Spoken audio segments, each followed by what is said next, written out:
दोस्तों आज की इस वीडियो में हम बात करेंगे कि आपने भी जो आईटीआर आपने फाइल किया था उसका रिफंड पेमेंट फेल हो गया है किसी कारणवश। तो रिफंड के लिए दोबारा रिफंड के लिए आप रिफंड जो है री इश्यू रिक्वेस्ट किस तरह से सबमिट कर सकते हो। तो इस वीडियो में मैं आपको कंप्लीट प्रोसीजर बताऊंगा, तो वीडियो को लास्ट तक देख के आप भी जो है refund reissue request submit करके और अपना जो है रिफंड अमाउंट पाए।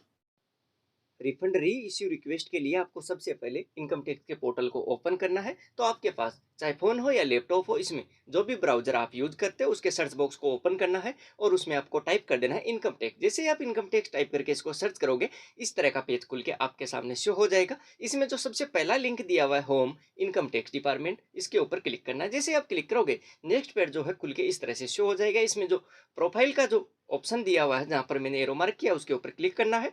जैसे इसके ऊपर क्लिक करेंगे, दो ऑप्शन आ जाएंगे, रजिस्टर और लॉगिन। लॉगिन के ऑप्शन के ऊपर क्लिक करना। क्लिक करने के बाद इस तरह का नेक्स्ट पेज खुल के शो हो जाएगा। एंट्री और यूजर आईडी, यानी इसमें जो भी पेन, आधार या अदर यूजर आईडी आपने सेट करके डाल के जो है कंटिन्यू कर देना। जैसे कंटिन्यू करोगे, नेक्स्ट पेज में जो है आपका जो पासवर्ड आपने सेट कर रखा है वो पासवर्ड डालना। किसी कारणवश अगर आप इनकम टैक्स पोर्टल का जो है पासवर्ड भूल गए हो, तो इसमें फॉरगेट पासवर्ड का भी ऑप्शन दिया हुआ है। तो इसके ऊपर क्लिक करके अपना अपना जो है इनकम टैक्स का जो पासवर्ड है वो पासवर्ड दोबारा न्यू सेट भी कर सकते हो। पासवर्ड डाल के जैसे आप इसको कंटिन्यू करोगे, इस तरह का पेज आ जाएगा। Welcome back. जिसके नाम से पोर्टल रजिस्टर्ड होगा उसका नाम आ जाएगा, उसका PAN card number, Aadhaar card number, mobile number, email, ये सब कुछ जो है यहाँ पर शो कर देगा। तो ये भी आपको एक बारी जो है चेकआउट कर लेना है। कॉन्टेक्ट डिटेल अपडेट, अगर आपको कुछ अपडेट करना है तो अपडेट के ऑप्शन के ऊपर क्लिक करके उसमें भी अपडेट कर सकते हो। बैंक अकाउंट में कुछ अपडेट करना है या चेंज करना है या ऐड करना है तो वो भी आप यहाँ से कर सकते हो। अभी ऊपर जो जहाँ पर थ्री लाइन बनी हुई है, जहाँ पर मैंने राउंड सर्किल किया, उसके क्लिक करना है। ई फाइल के ऑप्शन के ऊपर क्लिक करना। जैसे ई फाइल के ऑप्शन के ऊपर क्लिक करेंगे,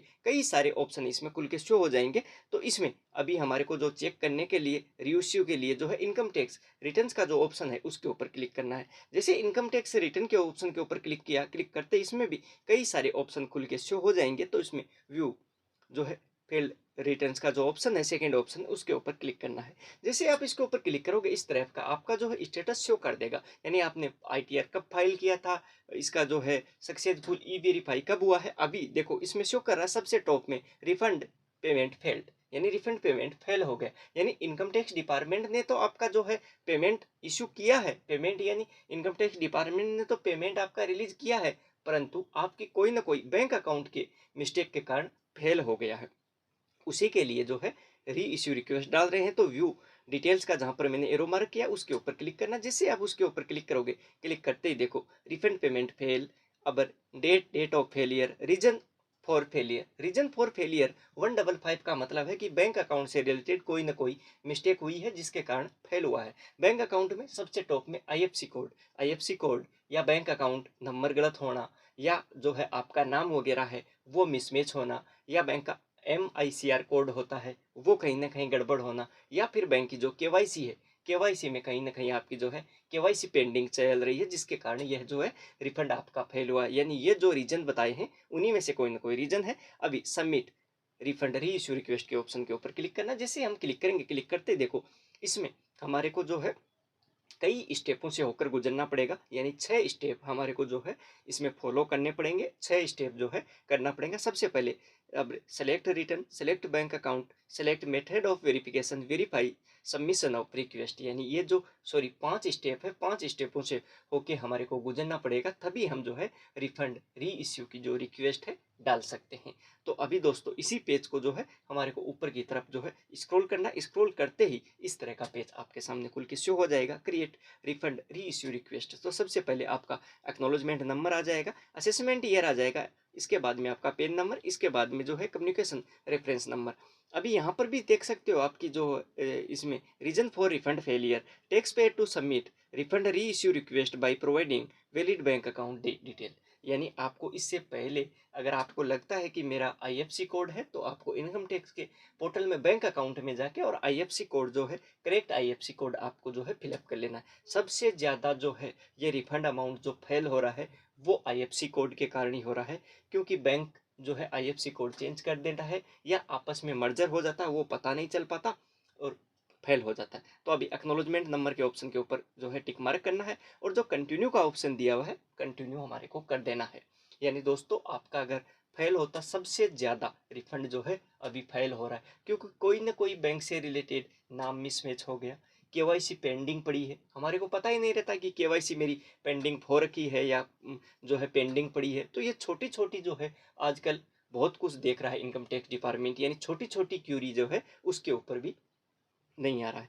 तो नेक्स्ट पेज आपका जो है इस तरह से खुल के शो हो जाएगा, यानी एक हमने फिलअप कर दिया स्टेप। सेकंड स्टेप में बैंक अकाउंट, यानी आपको यहाँ से जो है आपका बैंक अकाउंट जो आपने बैंक अकाउंट पोर्टल पर रजिस्टर्ड कर रखा वही उसको सिलेक्ट करना है, बैंक अकाउंट को प्रोसीड कर देना है। जैसे आप प्रोसीड करोगे, अभी देखो सेम यहाँ पर अभी वेरीफाई करना है, तो हम जो ITR जो है फाइल करके वेरीफाई करते हैं उसी तरह से आपको यहाँ भी फाइल करना है। तो इसमें जो है कई ऑप्शन दिए हुए हैं, तो जो भी आपको अच्छा लगे उसके ऊपर क्लिक करना है, एक OTP आएगी, OTP डाल के प्रोसेस कर देना है।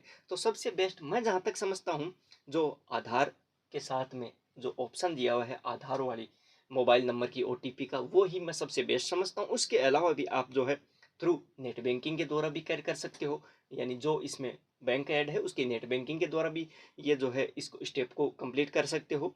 आपका जो बैंक अकाउंट है उसके द्वारा भी कर सकते हो, अगर आपका डीमेट अकाउंट आपने ऐड कर रखा है तो उसके द्वारा भी कर सकते हो। तो मैं तो सबसे बेस्ट मानता हूँ, I would like to verify using OTP on mobile number registered with Aadhaar, यानी आपके आधार पर जो आधार के साथ में मोबाइल नंबर है उसके ऊपर आपकी जो है OTP रिसीव हो जाएगी। तो वहाँ से वो OTP देख के 6 डिजिट की OTP आएगी, तो ये OTP के जो बॉक्स बने हुए यहाँ पर OTP डाल के इसको वैलिडेट कर देना।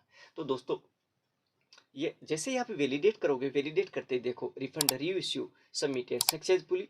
अब ट्रांजेक्शन ID भी हमारी जो है, यानी जो हमने पूरे के पूरे जो 5 स्टेप थे वो कर लिए, पूरे के पूरे ग्रीन हो गए हैं। तो इस तरह से आप इजीली जो है, बहुत ही इजी स्टेप है, उसको जो है रिफंड री इश्यू की रिक्वेस्ट जो है डाल सकते हो। परंतु रिफंड री इश्यू की रिक्वेस्ट डालने से पहले आपको आपका रिफंड क्यों फेल हुआ है वो क्यूरी पता होना चाहिए, और वो जो है आपको सबसे पहले वो जो क्यूरी थी, वो जो प्रॉब्लम थी उसको सोल्व करना है आपको।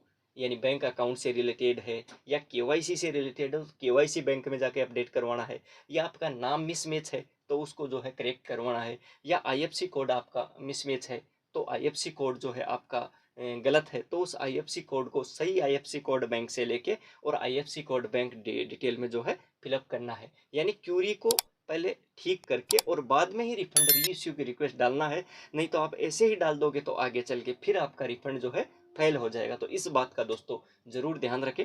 ये था मेरा एक रिफंड री इश्यू की रिक्वेस्ट कैसे सबमिट किया जाता है उसके ऊपर वीडियो। फिर भी आपको कुछ क्यूरी हो, कुछ नहीं समझ में आ रहा है, जो स्टेप मैंने बताया हो सकता है कि आपके नहीं जो है समझ में आ रहा है, तो कमेंट बॉक्स में ज़रूर लिखिए। मैं आपकी जो है जितनी हो सकेगी आपकी जो है पूरी हेल्प करूँगा। वीडियो देखने के लिए सभी का धन्यवाद। Thank you.